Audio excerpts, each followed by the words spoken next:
Hello friends, स्वागत है आपका अपने YouTube channel Smita the smile पर। कैसे हैं आप सब लोग? आशा करती हूँ आप सब लोग बहुत ही अच्छे होंगे।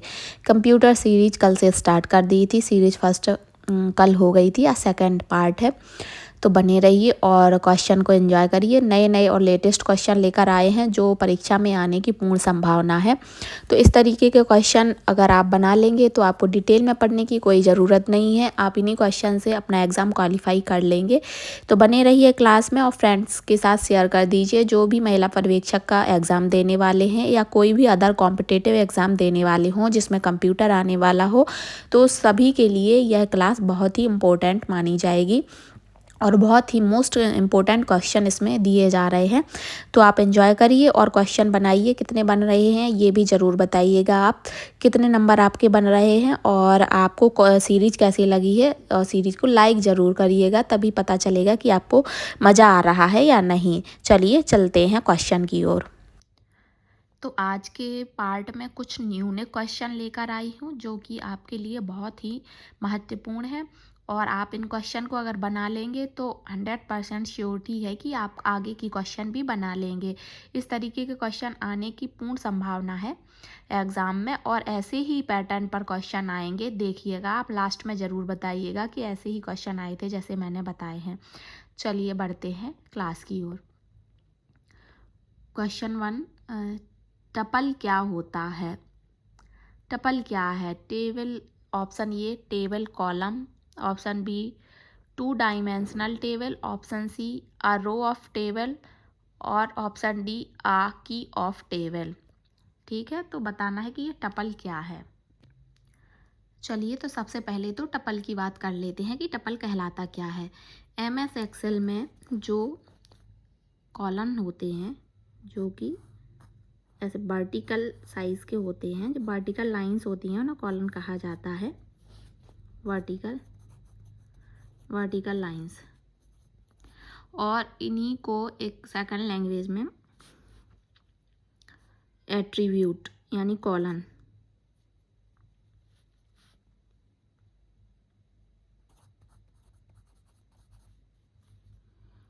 कॉलन को ही एट्रीब्यूट और फील्ड कहा जाता है। कॉलन को दो चीज़ें बोली जाती है, एट्रीब्यूट और फील्ड। ये जो वर्टिकल लाइंस होती हैं उनको कॉलन बोला जाता है MS एक्सेल में, और इन्हीं का सेकंड नेम है एट्रीब्यूट या फील्ड। एट्रीब्यूट या फील्ड या कॉलन, ये तीनों एक ही चीज़ को कहा जाता है। और जो हॉरिजॉन्टल लाइन होती हैं, इस तरीके से हॉरिजॉन्टल लाइन होती हैं, इस तरीके से लाइन होती हैं, जो हॉरिजॉन्टल लाइंस होती हैं, इनको रो कहा जाता है, या फिर इनको रिकॉर्ड कहा जाता है, या फिर इनको टपल कहा जाता है। ठीक है, तो जो हॉरिजॉन्टल लाइन होती हैं उनको टपल कहा जाता है, और ये रो होती हैं, जो एक फील्ड की या टेबल की जो रो होती हैं उनको टपल कहा जाता है, और उन्हीं को रिकॉर्ड भी कहा जाता है। ठीक है, तो इसका राइट आंसर ऑप्शन सी होगा। आई होप आपको क्वेश्चन क्लियर हुआ होगा। चलिए बढ़ते हैं नेक्स्ट क्वेश्चन पर। निम्नलिखित में से कौन सी MS वर्ड में अलाइनमेंट की वैलिड कैटेगरी नहीं है? MS वर्ड में जो अलाइनमेंट होते हैं उनकी वैलिड कैटेगरी नहीं है, ये पूछा गया है। तो अलाइनमेंट कितने प्रकार के होते हैं पहले तो ये पता होना चाहिए, तभी बता सकते हैं कि ये वैलिड कैटेगरी है या नहीं है। तो ऑप्शन ए है left, option B vertical, option C right, और ऑप्शन डी जस्टिफाई। तो बताना है कि कौन सी वैलिड कैटेगरी नहीं है। सबसे पहले मैं बता देती हूँ, MS वर्ड में जो अलाइनमेंट होते हैं, ये जो अलाइनमेंट होते हैं वो 4 प्रकार के होते हैं। ठीक है, कौन कौन से? लेफ्ट, राइट, ठीक है, और लेफ्ट, राइट, और सेंटर, और जस्टिफाई। ठीक है, ये 4 अलाइनमेंट होते हैं। ठीक है, इनकी शॉर्टकट की मैं बता देती हूँ। लेफ़्ट की है control, control plus L, right की है कंट्रोल प्लस आर, सेंटर की है कंट्रोल प्लस ई और जस्टिफाई की है कंट्रोल प्लस जे। ठीक है, तो ये इसका राइट आंसर होगा वर्टिकल। वर्टिकल कोई भी अलाइनमेंट नहीं होता है। अलाइनमेंट 4 प्रकार के होते हैं, लेफ़्ट, राइट, जस्टिफाई और सेंटर। ठीक है, लेफ़्ट में क्या होता है कि जैसे कि लेफ़्ट में जो अपन जो वर्ड लिखते हैं या जो डॉक्यूमेंट बनाते हैं उसमें लेफ़्ट साइड से लाइन सेम रहती है और राइट साइड से किसी भी तरीके से आगे पीछे लाइन हो सकती है। और राइट अलाइनमेंट में क्या होता है, राइट साइड से लाइन एक सेम लाइन रहती है, एक बराबर लाइन रहती है और लेफ़्ट साइड किसी भी तरीके की हो सकती है। सेंटर में बीचों बीच डॉक्यूमेंट आता है, दोनों साइड बराबर। और जस्टिफाई सेंटर में बीच को बीच डॉक्यूमेंट आता है और फिक्स कोई नहीं रहता है कि लाइन छोटी बड़ी कुछ भी हो सकती है, इस तरीके से रहता है। और जो जस्टिफाई होता है उसमें ज़्यादा मार्जिन, दोनों साइड बराबर मार्जिन और दोनों साइड सेम लाइन रहती है, ये जस्टिफाई में होता है। इस तरीके से होता है डॉक्यूमेंट में। आई होप आपको ये क्वेश्चन बहुत अच्छी तरीके से क्लियर हो गया होगा। मैं पूरी कोशिश करती हूँ आपको समझाने की और एक क्वेश्चन के साथ 4-4, 5-5 क्वेश्चन भी कराने की कोशिश कर रही हूँ। शायद आपको ये क्वेश्चन ईजी लगे इसलिए मैं ये क्वेश्चन लेके नहीं आई थी, पर मैं इसी के साथ इन्वॉल्व कर देती हूँ ताकि जिनको पता ना हो उनको पता चल जाए। चलिए नेक्स्ट क्वेश्चन पर पढ़ते हैं। गटर पोजीशन को निम्नलिखित पोजीशन में सेट किया जा सकता है। जो गटर पोजीशन होती है उसको किस पोजीशन में सेट किया जा सकता है, लेफ़्ट एंड राइट पोजीशन में, लेफ़्ट एंड टॉप पोजीशन में, लेफ़्ट एंड बॉटम पोजीशन में, left and only left position में। तो सबसे पहले तो जो गटर होता है वो सुनिए कि क्या होता है, वो उसको जानना बहुत ज़रूरी है। गटर मार्जिन होता है, गटर मार्जिन जो कि या तो किसी बुक्स में बाइंडिंग करवाते हैं तो उसके लिए जो साइड में जगह छोड़ते हैं उसको गटर मार्जिन बोला जाता है।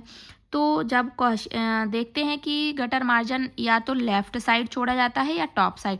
कुछ बुक्स देखते हैं या फिर डायरी वगैरह देखते हैं जो ऊपर की साइड ओपन होती हैं, जिनको इधर से ऊपर की साइड ओपन करना पड़ता है, तो उनकी बाइंडिंग इधर ऊपर की साइड ऐसे स्पाइरल करने के लिए जो जगह छोड़ी जाती है। और कुछ बुक्स जो लेफ़्ट साइड में ओपन होती हैं तो उनको इधर पे बाइंडिंग करने के लिए जगह छोड़ी जाती है, उनको गटर मार्जिन बोला जाता है। तो इसका राइट आंसर होगा B, option B. Left side में मार्जिन छोड़ा जाता है या टॉप में। कोई भी बुक्स है वो इस साइड से तो ओपन होती नहीं है, ऐसे उल्टी साइड तो ओपन होती नहीं है, या फिर नीचे साइड को तो ओपन होती नहीं है, तो ये दोनों तो क्रॉस हो जाएंगे। या तो लेफ़्ट साइड में या फिर कुछ बाई चांस अपर साइड में ओपन होती हैं, तो गटर मार्जिन है जो स्पेशली बाइंडिंग के लिए छोड़ी जाती है। या फिर पिन अप करते हैं, जैसे कि डॉक्यूमेंट्स या पेजेस को पिन करते हैं तो लेफ़्ट साइड में, या चिपकाते हैं फेविकॉल से तो लेफ़्ट साइड में उनको मार्जिन दिया जाता है ताकि जो वर्ड दिए गए हैं वो ना साथ में चिपक जाएं, इसलिए कुछ मार्जिन छोड़ के बनाई जाती है जिसको गटर मार्जिन कहते हैं। ठीक है, ये क्वेश्चन बहुत अच्छे तरीके से आपको क्लियर होना चाहिए। चलिए, जो क्वेश्चन आपको क्लियर ना हो वो कमेंट करके मुझे बताइएगा, मैं फिर से उसे समझाने की कोशिश करूँगी। चलिए 4th नंबर क्वेश्चन पर बढ़ते हैं। वर्ड में डिफ़ॉल्ट जूम का स्तर कितने पर सेट होता है। MS वर्ड में पूछा गया है कि बाई डिफ़ॉल्ट जो जूम होता है वो कितने % पर सेट होता है, ये पूछा गया है। तो ऑप्शन ए 100% पर, ऑप्शन बी 200% पर, ऑप्शन सी 0% पर, ऑप्शन डी है 1% पर। तो ये जूमिंग का ऑप्शन भी है वो भी सभी में अलग अलग होता है, जैसे कि वर्ड में अलग होता है, पावर पॉइंट में अलग होता है और एक्सेल में अलग होता है। तो मैं सबका यहाँ पे आपको क्लियर कर देती हूँ। तो जैसे कि यहाँ पे मैं लिखती हूँ वर्ड में, और यहाँ पे लिखती हूँ मैं एक्सेल में, और यहाँ पे पावर पॉइंट में। ठीक है, तो सबसे पहले यहाँ पे लिखना पड़ेगा, मैं लिखती हूँ सबसे मिनिमम और डिफ़ॉल्ट रूप से और मैक्सिमम। ठीक है, 3 तरीके से होता है। तो जो वर्ड है, वर्ड में मिनिमम जूम हो सकता है 10% तक, ठीक है। और डिफ़ॉल्ट रूप से 100% तक हो सकता है और मैक्सिमम रूप से 500% तक हो सकता है। यानी कि जूम जो मैक्सिमम है, मैक्सिमम 500 तक कर सकते हो और जब वर्ड ओपन करते हैं तो बाय डिफ़ॉल्ट 100% ही रहता है। अगर मिनिमम करना है तो 10% तक कर सकते हो और मैक्सिमम 500 तक कर सकते हैं, ठीक है। एक्सेल में भी मिनिमम 10% तक कर सकते हैं और डिफ़ॉल्ट 100% ही रहता है और मैक्सिमम है जो 400 हो जाता है, ठीक है। और जो पावर पॉइंट है उसमें भी मिनिमम 10% ही रहता है, डिफ़ॉल्ट भी 100% रहता है और मैक्सिमम 400 कर सकते हैं। यानी कि जो मिनिमम और डिफ़ॉल्ट है जूम वो तीनों में सेम है और जो मैक्सिमम जूम है वो वर्ड में 500 है और एक्सेल और पावर पॉइंट में 400 है, ठीक है। तो इसका राइट आंसर ऑप्शन ये हो जाएगा, बाय डिफ़ॉल्ट 100% ही रहता है जूम तीनों में, ठीक है। चलिए नेक्स्ट क्वेश्चन पे बढ़ते हैं। किस प्रकार की टोपोलॉजी में सभी कंप्यूटर एकल लंबाई के केबल से जुड़े होते हैं जिसके प्रत्येक सिरे पर एक टर्मिनेटर होता है, ये पूछा गया है। जो तो टोपोलॉजी जो होती है वो नेटवर्क होती है और इसके थ्रू ही नेटवर्क का आदान प्रदान किया जाता है। तो इसमें ऑप्शन दिया गया है, option A bus topology, option B ring topology, option C star topology, option D है ट्री टोपोलॉजी। तो इसका तो सभी को पता चल गया होगा कि जो एकल लंबाई की केबल होती है वो केवल बस टोपोलॉजी में ही होती है। एकल लंबाई यानी एक सीधी लंबाई की केबल होती है और इसमें नेटवर्क के आपस में जुड़े रहते हैं, बीच में ये टर्मिनल लगा होता है। तो ये बस टोपोलॉजी में होता है इस तरीके से, तो टर्मिनेटर की आवश्यकता होती है, ठीक है। तो इसका राइट आंसर ऑप्शन ये हो जाएगा। चलिए नेक्स्ट क्वेश्चन पर बढ़ते हैं। पोर्ट्रेट एंड लैंडस्केप क्या है? तो पोर्ट्रेट और जो लैंडस्केप होता है वो क्या है? पेज ओरिएंटेशन है या पेज की साइज़ है या पेज लेआउट है या फिर उपरोक्त सभी, यानी तीनों ऑप्शन हैं। तो इसका आंसर है ऑप्शन ए पेज ओरिएंटेशन। पेज ओरिएंटेशन दो प्रकार की होती है, पोर्ट्रेट और लैंडस्केप। पोर्ट्रेट में पेज ओरिएंटेशन का मतलब है कि पेज किस तरीके से शो होता है। पोर्ट्रेट में पेज ऐसे वर्टिकल टाइप में होता है और लैंडस्केप में ऐसे हॉरिजॉन्टल टाइप में पेज शो होता है। तो वर्ड और एक्सेल में ये क्या बोलते पोर्ट्रेट में होता है और जो पावर पॉइंट होता है उसमें लैंडस्केप में स्लाइड दी जाती हैं, ठीक है। तो इस तरीके से होता है। ज़्यादातर जो बुक्स वगैरह पोर्ट्रेट में ही होती हैं, जैसे जो बुक्स अपनी होती हैं वो पोर्ट्रेट में ही आती हैं और जैसे बच्चों की ड्राइंग सीट हुई या मेहंदी सीट वाली चीज़ें होती हैं, चार्ट वगैरह, ये सब लैंडस्केप में भी हो जाते हैं, ठीक है। अदरवाइज पोर्ट्रेट में ही होती हैं सारी बुक्स वगैरह, ठीक है। चलिए नेक्स्ट क्वेश्चन पर बढ़ते हैं।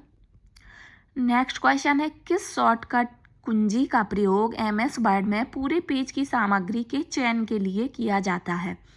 तो बताना है कि वो कौन सी शॉर्टकट की है जो सभी डॉक्यूमेंट यानी सारी डॉक्यूमेंट को सिलेक्ट करने के लिए यूज़ की जाती है। Option A Ctrl+A, option B Ctrl+B, option C Ctrl+F, option D Ctrl+K।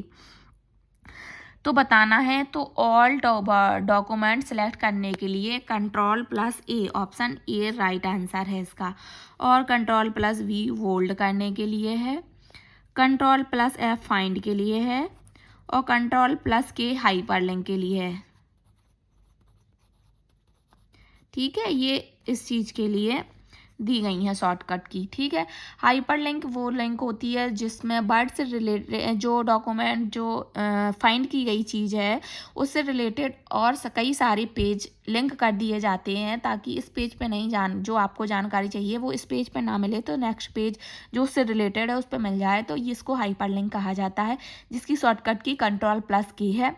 कोई भी डॉक्यूमेंट में वर्ड ढूंढने के लिए Ctrl+F फाइंड शॉर्टकट की का यूज़ किया जाता है और किसी भी वर्ड को हाईलाइट करने के लिए Ctrl+B बोल्ड का यूज़ किया जाता है, और सभी डॉक्यूमेंट एक साथ सेलेक्ट करने के लिए पूरा डॉक्यूमेंट या पूरा मैटर एक साथ सेलेक्ट करने के लिए Ctrl+A का शॉर्टकट की का यूज़ किया जाता है। चलिए नेक्स्ट क्वेश्चन पे पढ़ते हैं। मैंने बहुत अच्छे तरीके से समझाने की कोशिश की है अपनी तरीके से, और अगर आपको कुछ समझ में नहीं आ रहा है तो आप ज़रूर बताइएगा। बाकी मेरे से जितना बन पाया मैंने किया है, और आगे भी मैं आपके लिए करती रहूँगी। तो आपको जो भी समझ में ना आए उसके लिए मुझे मैसेज छोड़ दीजिएगा, मैं आपको फिर से समझाने की कोशिश करूँगी। चलिए क्वेश्चन नंबर 8 पर बढ़ते हैं। किस शॉर्टकट कुंजी का प्रयोग MS वर्ड में वर्तनी या व्याकरण की जांच के लिए किया जाता है? यानी कि जो करेक्ट वर्तनी यानी कि ग्रामेटिकल जांच के लिए जो शॉर्टकट की यूज़ की जाती है, उसके लिए पूछा गया है कि कौन से शॉर्टकट की यूज़ करते हैं। तो ग्रामेटिकल एरर हो या फिर वर्ड से रिलेटेड कोई एरर हो तो उसके लिए कौन सी शॉर्टकट की यूज़ करते हैं? F1, F5, F7 या फिर F9। तो इसका राइट आंसर है F7 ऑप्शन सी। देखिए, जब डॉक्यूमेंट बनाते हैं तो उसमें जब हम वर्तनी से संबंधित कोई गलती लिखते हैं, जैसे कि रोज़ की स्पेलिंग RO ऐसी होती है, और इसके जगह पे अपने ने RA ऐसी लिख दिया, तो यहाँ पे एक इस तरीके से लहर वाली लाइन आ जाती है, और ये लाइन रेड कलर में होती है। ठीक है, ये लाइन रेड कलर में होती है, तो इसको वर्तनी से संबंधित। और ग्रामेटिकल एरर होती है जब, जैसे कि ही इज़ अ गर्ल, मुझे पता है कि गर्ल के लिए सी यूज़ करेंगे, बट यहाँ पे मैंने ही यूज़ कर दिया, तो यहाँ पे एक ग्रीन कलर की ऐसी लहर वाली लाइन आ जाएगी कि ये ग्रामेटिकल एरर है। तो इसके लिए इसको हटाने के लिए या इसकी जांच करने के लिए कि क्या चीज़ गलत है, इसके लिए शॉर्टकट की F7 का यूज़ किया जाता है, जिससे कि F7 का यूज़ करते ही जो एरर होती है उसके नीचे ऐसी लहर वाली लाइनें आ जाती हैं, तो पता चल जाता है कि कहाँ पे क्या चीज़ की एरर हुई है। ठीक है, तो इसका राइट आंसर ऑप्शन सी है। चलिए अगले क्वेश्चन पर बढ़ते हैं। निम्न में से कौन सा सर्च इंजन नहीं है? सर्च इंजन के बारे में पूछा गया है। इसके लिए 4 ऑप्शन दिए गए हैं, जिसमें से 3 ऑप्शन है जो सर्च इंजन से ही रिलेटेड है, यानी सर्च इंजन ही है, और एक ऑप्शन आपको अलग दिया गया है, वो सिलेक्ट करना है कि कौन सा सर्च इंजन नहीं है। तो जो गूगल है वो सर्च इंजन है, क्रोम, याहू या बिंग, कौन सा है जो सर्च इंजन नहीं है? तो जो गूगल है वो गूगल कंपनी का ही सर्च इंजन है, पर जो क्रोम है वो गूगल कंपनी का वेब ब्राउज़र है।